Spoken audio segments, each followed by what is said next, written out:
একজন বৃদ্ধা মহিলা মাথার মধ্যে ভারী একটা বোঝা নিয়ে যায়, কষ্ট হয়ে যেতে পারে না। রহমতের নবী কাছে যায়, ডাক দিয়ে বলতেছেন, মা গো কই যাও? মহিলায় কয়, বাবা তুমি শুনো নাই?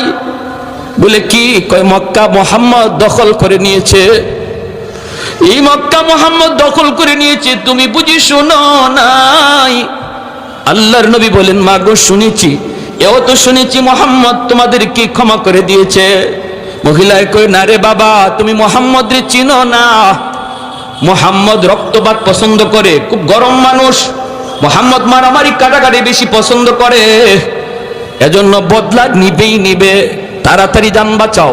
আল্লাহর নবী তখনও নিজের পরিচয় নবী দেন না। পরিচয় না দিয়া নবী বলতেছেন, মা গো বোঝাটা অনেক ভারী, অনেক ভারী, তুমি বৃদ্ধা মানুষ, নিতে কষ্ট হয়।